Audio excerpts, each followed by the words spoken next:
안녕하십니까 여러분. 오늘은 제가 현주님의 책 읽기 그거를 제가 보면서 저도 한번 해보려고 이제 했습니다. 제 목소리 어때요? 하하하하하. 현주님처럼 그렇게 뭐 달콤한 목소리는 아니지만 그게 예사일이 아니더라고요. 그러면 오늘은 제가 소지하고 있는 책 중에서 이제 아까 좀 매일 읽는 명상의 한 줄 아까 제가 소개를 해드렸죠. 이번에는 제가 이 책을 한번 소개해 드리고자 합니다. 이렇게 좀 두께가 있습니다. 두께가 뭐냐면 이 보시나요? 보이시나요? 좀 고라프게 생겼죠, 여자. 누굴까요? 네, 버지니아 울프입니다. 버지니아 울프. 우리는 버지니아 울프의 시와 목마를 타고 떠난 숙녀의 옷자락을 이야기한다. 그 버지니아 울프가 여자라는 그 여자가 이렇게 생겼습니다. 좀 미인인가요? 그다지 미인 축에는 안 들어가는 걸로. 근데 여러분 보이시는지 모르겠지만 여기 먼지 보이죠? 먼지 보이시죠? 이게 왜 먼지가 끼었을까요? 정답은 코 아파서 안 읽기 때문에 아직 제가 다 완독을 못했습니다. 이 책을 산 지는 좀 됐는데 아직 다 읽지는 못했다. 그러면 하면 여자가 도대체 무슨 내용을 썼는가? 그럼 이 여자는 누구인가? 우리가 잘 들어는 봤지만 도대체 이 여자가 누구인가? 버지니아 울프는 1882년 런던에서 태어나 당대 최고 수준의 지적 문화를 향유할 수 있는 환경에서 성장했다. 문해 비평가이자 사상가였던 아버지 레슬리 스티븐의 서재에서 책을 읽으며 어린 시절을 보냈고, 오빠 토비가 케임브리지 대학에 입학한 후 리트 스트레치 어쩌고저쩌고 경제학자인 케인즈 등과 교류하며 블룸즈버리 그룹을 결성하기도 했다. 어쩌고저쩌고 그 다음에 어쨌든 일반 독자와 같은 뛰어난 문학평론, 서평등을 발표해 영국 모더니즘의 대표 작가로 인정받게 되었다. 소설가로서의 울프는 내면 의식이 흐름을 정교하고 섬세한 터치로 그려내면서 현대사회의 불확실한 삶과 인간관계의 가능성을 탐색했다. 평화주의자로서의 전쟁에 반대하는 주장을 펼쳐온 울프는 1941년 독일의 영국 침공이 예상되는 가운데 평생 동안 수차례 알아온 정신질환의 재발을 우려하여 자살로 삶을 마감했다. 어쩌고저쩌고. 그러면 이 여자가 어떤 영향을 끼쳤댔죠? 현대사회의 불확실한 삶과 인간관계의 가능성을 탐색했다. 평화주의자로서 전쟁에 반대하는 주장을 펼쳐온 울프는 1941년 독일의 영국 침공이 예상되는 가운데 평생 동안 수차례 앓은 정신질환에 재발을 우려하여 자살로 삶을 마감했다. 어쨌든 자살로 삶을 마감했다는 이 버지니아 울프입니다. 그렇지만 우리는 또 한편으로는 이 여자의 어떤 철학자는 그 내면의 섬세한 터치를 했죠. 정신분석학에서 그 터치에서 인간의 이제 내면의 그 성찰력이 어떠한가를 이렇게 막 이 여자는 이제 좀 파고든 그런 케이스입니다. 언제? 1882년부터 여자가 이제 그렇게 1900 뭐 이렇게 했습니다. 이 어쩌저쩌고 페미니즘의 비평의 고전으로 재평가되면서 페미니즘 1900 몇 년 70년 80년대는 항상 나치즘과 막 공산주의자 어쩌고저쩌고 막 골아픈 그런 상황이었죠. 좀 골이 아픕니다. 그렇지만 또 이런 걸 좋아하는 이제 해보겠습니다. 하지만 여성과 픽션에 대해 이야기하라고 했는데 내가 자기만의 방어라는 말을 꺼낸다면 도대체 그게 무슨 관련이 있느냐고 말하겠지요. 설명해 보도록 하지요. 여성과 픽션에 대해서 강연하라는 요청을 받았을 때 나는 강둑에 앉아 그 단어들이 무엇을 의미하는지 생각하기 시작했습니다.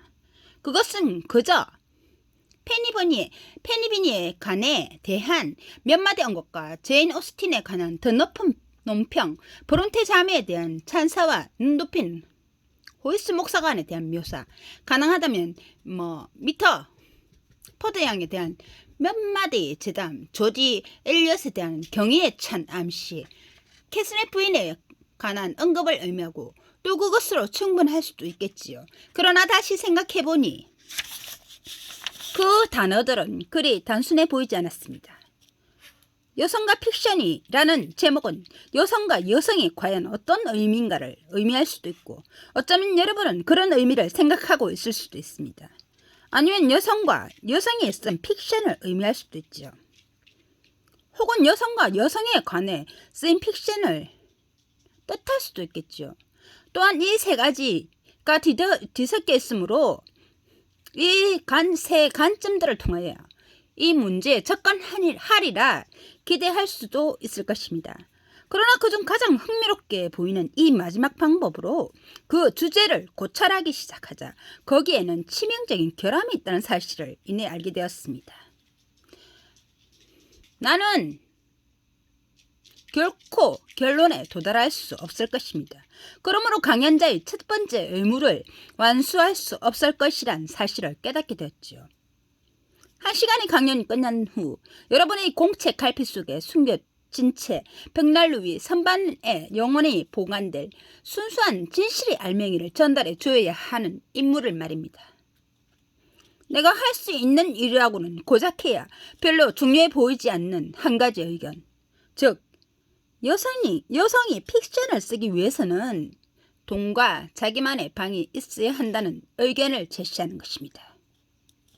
그리고 앞으로 알게 되겠지만 이러한 견해로는 여성의 진정한 본성과 픽션의 진정한 본질이라는 크나큰 문제를 해결하지 못한 채 남겨둘 수밖에 없습니다. 나는 이 두 가지 문제의 결론에 도달해야 할 의무를 회피했고 따라서 나에게 여성과 픽션이란 주제는 해결되지 않은 문제로 남는 셈입니다. 그러나 어느 정도라도 이를 보완하기 위해서 내가 어떻게 방과 돈에 대한 이러한 견해를 가지게 되었는지 최선을 다해 보여주겠습니다. 나는 이런 생각을 하게 된 사고의 궤적을 여러분 앞에 될 수 있는 대로 충실하고 자유롭게 개진할 것입니다. 아마도 돈과 방에 관한 나의 이 진술의 이면에 숨겨있는 생각이나 편견을 여러분 앞에 드러내게 되면 그 가운데 어떤 것은 여성이란 주제와 또 어떤 것은 픽션이란 주제와 맞닿아 있음을 여러분은 알게 될 것입니다. 어쨌든 어떤 주제가 상당한 논쟁을 불러일으키는 것일 때 성에 관한 문제는 어느 것이나 그렇지요. 진실을 밝히리라고 기대할 수는 없는 일이지요. 다만 자신이 주장하는 견해를 어떻게 가지게 되었는지 보여줄 수 있을 것입니다. 그래야 청중의 강연자의 한계와 편견 그리고 특유한 성격을 관찰함으로써 그들 나름의 결론을 이끌어낼 기회를 줄 수 있을 뿐입니다. 청중이 강연자의 한계와 편견 그리고 특유한 성격을 관찰함으로써 그들 나름의 결론을 이끌어낼 기회를 줄 수 있을 뿐입니다.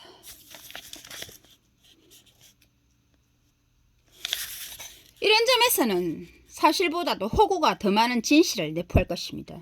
그러므로 나는 소설가로서의 모든 자유와 파격을 이용하여 내가 여기 오기 전 이틀 동안의 이야기, 다시 말해 여러분이 내 어깨 위에 올려놓은 주제의 무게에 짓눌려 그 문제를 숙고하며 일상생활의 안팎에서 내 견해를 이끌어낸 과정을 여러분에게 말할 것입니다. 앞으로 내가 묘사하려는 것이 실제하지 않는다는 것은 말할 필요도 없겠지요. 옥스브리지는 가공의 대학이며 편음도 마찬가지입니다. 여기서 나는 실제하는 존재라기보다는 누군가를 뜻하는 편리한 가칭일 뿐입니다. 내 입술에서 거짓말이 흘러나오겠지만 아마 거기엔 약간의 진실이 섞여 있겠지요. 이 진실을 찾아내고 그중 어떤 부분이 간직할 만한 가치가 있는 것인가를 결정하는 것은 여러분의 몫입니다. 가치가 전혀 없다고 생각한다면 여러분은 물론 이야기를 통째로 휴지통에 던져버리고 전부 있겠지요. 자, 그러면 나는 나를 메리 버비틴이나 메리 시턴 또는 메리 카마일컬 아니면 여러분이 좋을 대로 아무 이름으로나 불러도 상관없습니다. 이것은 전혀 중요하지 않은 문제이니까요. 한두 주일 전 날씨가 맑은 10월의 어느 날 어느 강둑에 앉아 생각에 잠겨 있었습니다. 여성과 픽션이란 주제, 온갖 편견과 격정을 불러일으키는 이 주제에 결론을 내야 할 필요성 때문에 고개를 숙이고 있었지요. 오른쪽과 왼쪽에는 황금빛과 진홍빛이 어우러진 수풀이 불빛으로 달아오르다 못해 그 열기로 타오르는 것 같았습니다. 저쪽 강국에는 버드나무들이 어깨에 머리칼을 늘어뜨리고 끊임없이 비탄을 토하고 있었고 하늘과 교각과 타오르는 나무들이 강물 위로 제각기 반사되고 있었습니다.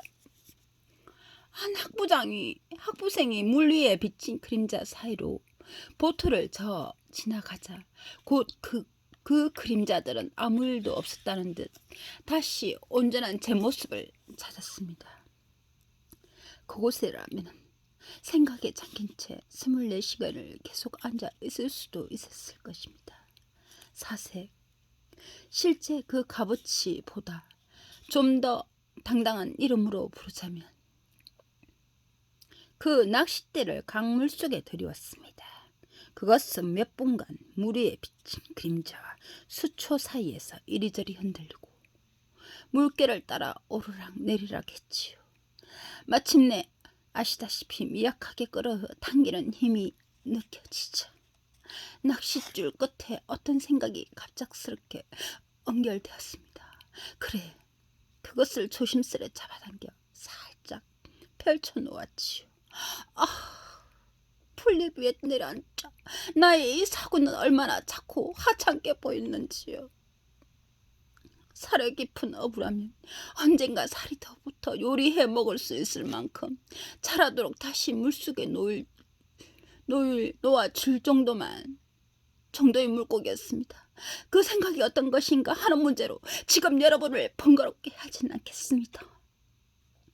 하지만 여러분이 신중하게 다시 살펴본다면 내가 이야기하는 과정에서 여러분 스스로 그 생각을 찾아낼 수 있겠지요. 그러나 비록 작고 보잘것없더라도 그것은 그 나름의 신비스러운 속성을 가지고 있어서 다시 마음속에 집어넣자 이내 아주 흥미롭고 중요한 것이 되었습니다. 치솟았다가 가라앉고 여기저기서 번뜩이며 불물밀 듯 요동치는 그 사고의 격정 때문에 더 이상 가만히 앉아 있을 수 없었지요. 그리하여 나도 모르는 사이에 잔디밭을 가로질러 재빨리 걷고 있었습니다. 그 순간 웬 남자의 모습이 솟아올라 갑작스럽게 나를 가로막았습니다. 처음에는 와이셔츠에 모닝코트를 걸친 기묘해 보이는 그 물체의 몸짓이 나를 겨냥하고 있다는 사실을 알아차리지 못했지요. 그의 얼굴은 경악과 분노를 담고 있었습니다. 그 순간 나를 돈 것은 이성보다는 본능이었습니다. 저 새끼 어찌 가까이 좀 와봐라. 그 사람은 교구 관리였고 나는 여자였습니다.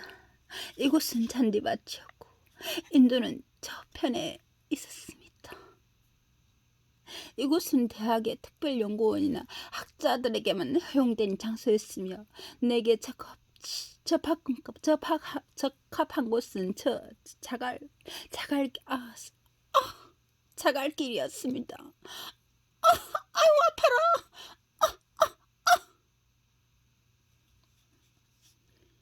이런 생각을 떠올리는 데는 한순간도 걸리지 않았지요. 자갈길. 내가 길로 접어들자 그 관리는 팔을 내리며 평상시 평온한 표정을 찾았습니다. 사실 걷기엔 자갈길보다 잔디밭이 드났고 그렇다고 잔디밭이 크게 손상된 것도 아니었지요. 이 대학이 어디든 간에 대학 연구원과 학자들에게 던질 수 있는 유일한 비난은 300년 동안이나 줄곧 물결치듯 펼쳐져 온 그들의 잔디밭을 보호한다는 구실로 내 작은 물고기를 숨어버리게 했다는 사실입니다. 아이고, 그토록 대담하게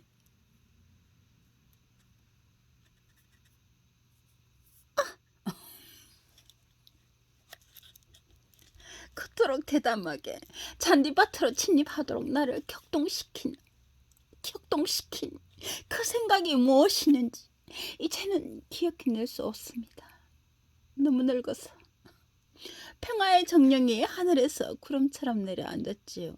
이 세상에 평화의 정령이 머무는 곳이 있다면 그곳은 맑은 10월 아침 옥스브리지 교정일 것입니다. 너를 만난 어쩌고 10월에 나는 후회 없어. 격정. 이 자갈길.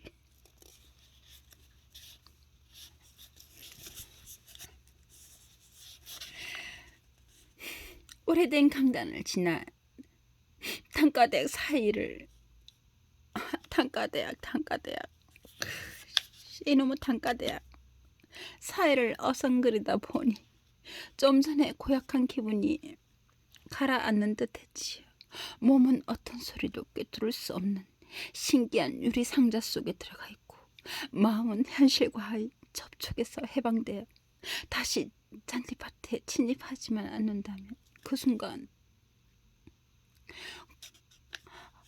순간과 조화를 이루는 어떤 사색이라도 자유로이 안주할 수 있었습니다.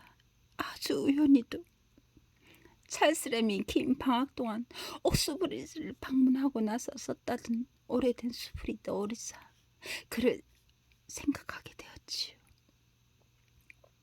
세그리는 램의 편지 한 통을 이마에 대면서 성 찰스라고 불렀다지요. 실제로 모든 죽은 이들 가운데서 지금 나는 어떤 생각이 떠오르는 대로 이야기하고 있습니다. 램은 나와 마음이 가장 잘 맞는 사람이고 수필을 어떻게 쓰는지 말해달라고 묻고 싶은 사람입니다.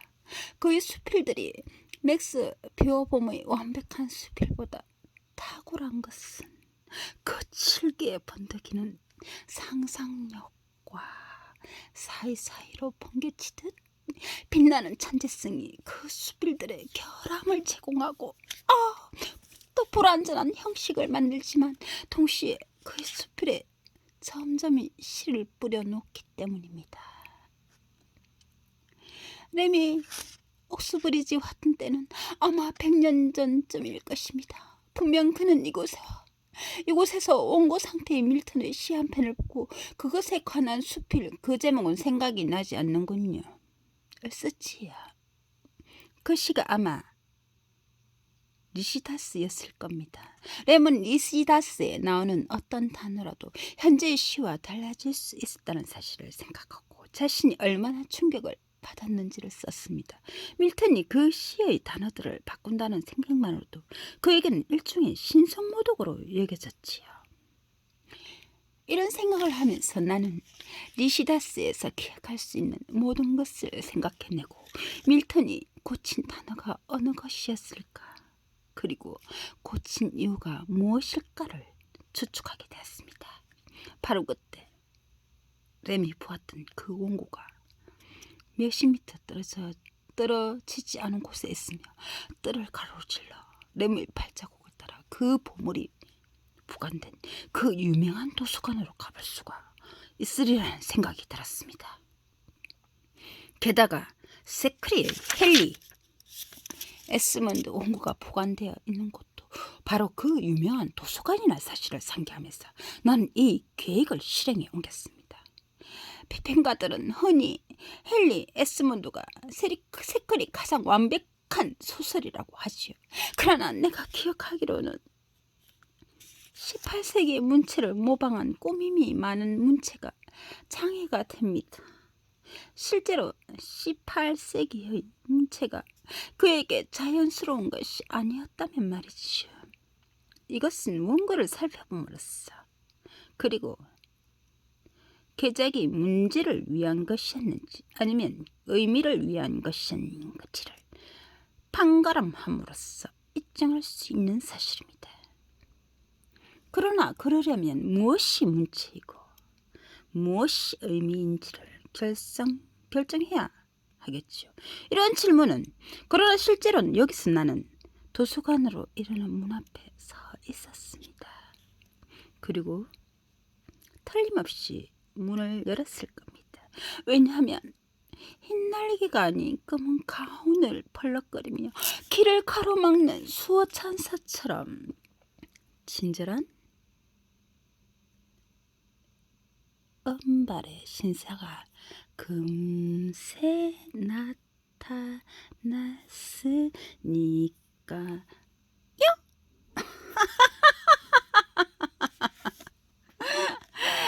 그는 미안한 표정으로 내게 돌아가라고 손짓하며 여성에게 도서관에 들어가려면 대학 연구원을 동반하거나 소개장을 소개해야 한다고 유감스럽듯이 나지막히 말했습니다. 한 유명한 도서관이 한 여성에게 저주받았다는 사실점은 그 유명한 도서관에는 전혀 개념치 않을 일이겠지요. 모든 보물을 안전하게 가슴속에 간직한 채 그 장엄하고 고요한 도서관은 평온하게 잠자고 있었으며 나와 관련해서 그것은 영원토록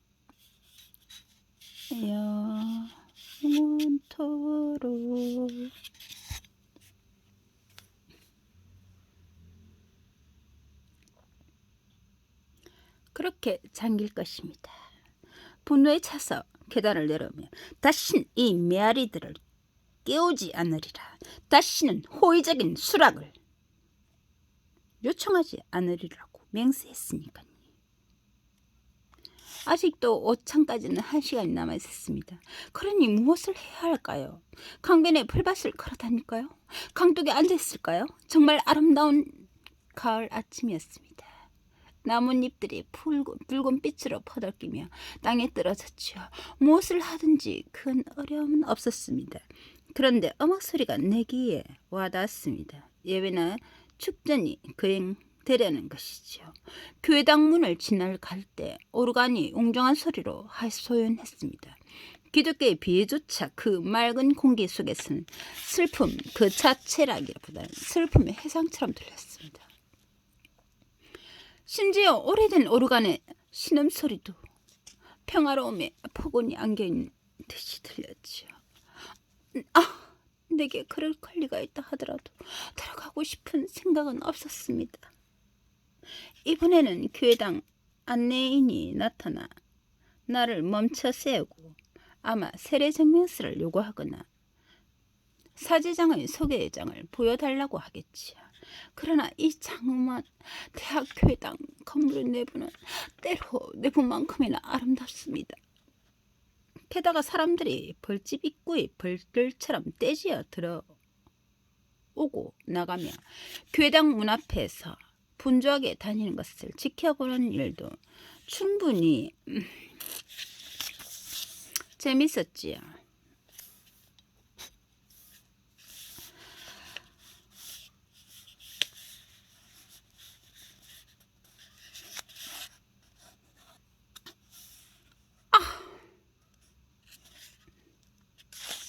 많은 사람들이 모자를 쓰고 가운을 입고 있었습니다. 어떤 이들은 어깨에 모피수를 늘어뜨리고 있었고 어떤 이들은 휠체어로 운반되고 있었습니다.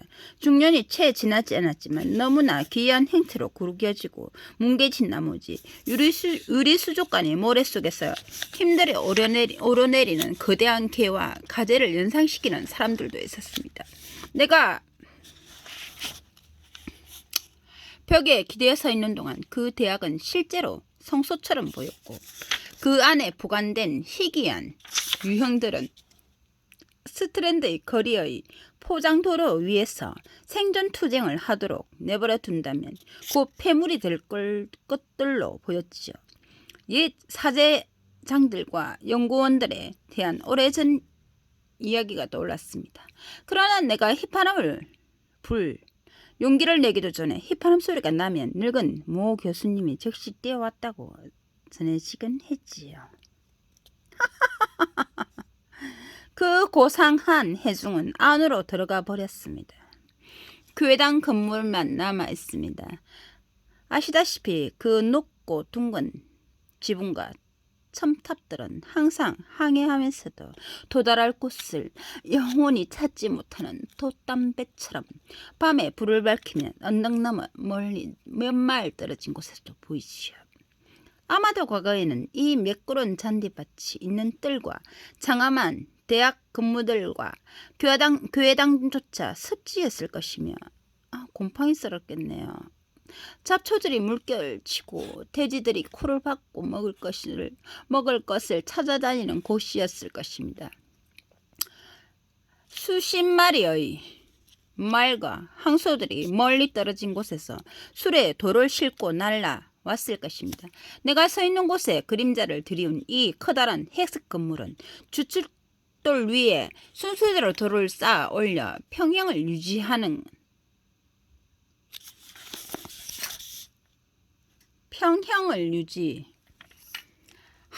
무한한 공력을 들였을 것입니다.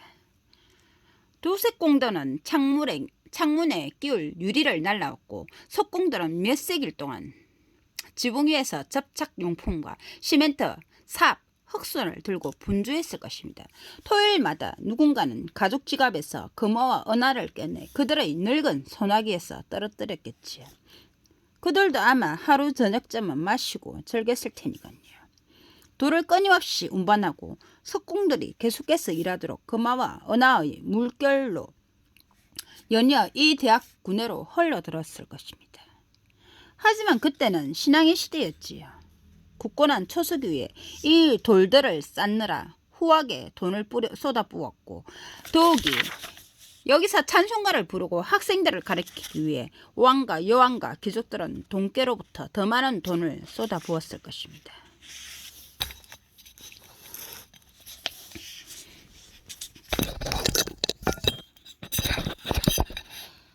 토지가 하사되고 교구세가 거쳤습니다. 신앙의 시대가 끝나고 이성의 시대가 도래했어도 금화와 은화의 물결은 여전히 계속되었지요. 연구원 기금이 설립되고 강사직 기금이 기부되었습니다. 다만 이제는 금화와 은화의 물결이 왕의 금고에서 흘러나온 것이 아니라 상인과 제조업자의 금고에서 산업을 일으켜 재산을 모으고는 자신들에게 그 기술을 전해준 대학에서 더 많은 의지와 더 많은 강사 기금, 더 많은 연구 기금을 기부하도록 자신들의 유언장에 아낌없이 한 몫을 기록해 놓은 사람들에게서 흘러나왔겠지요. 그래야 메시기 전만 해도 잡초가 물결치고 돼지들이 코를 박고 다니던 곳에서 도서관과 실험실을 세워주고 관측소가 설립되었으며 오늘날 유리선반 위에 갖춰진 값비싸고 정교한 기구들이 마련된 것입니다. 대학 구내를 이리저리 거닐다 보니 금과 은의 토대가 충분히 깊숙하게 박혀 있는 것을 볼 수 있었습니다. 대학 구내를 이리저리 거닐다 보니 금과 은의 토대가 충분히 깊숙하게 박혀 있는 것을 볼 수 있었습니다. 충분히 깊숙하게 박혀 있는 것을 볼 수 있었습니다. 머리에 쟁반을 잃은 사람들이 분주히 계단을 오르내리고 있었습니다. 창가의 하초 상자에는 화려한 꽃이 피어 있었습니다. 안쪽 방들의 축음기에서 노래가 크게 울려나오고 있었습니다. 무엇인가를 생각하지 않을 수 없었지요. 그러나 그 사색이 무엇이든 간에 곧 중단되었습니다. 시계가 울렸고 이제 오찬에 참석할 시간이 되었으니까요. 좀 골아프죠.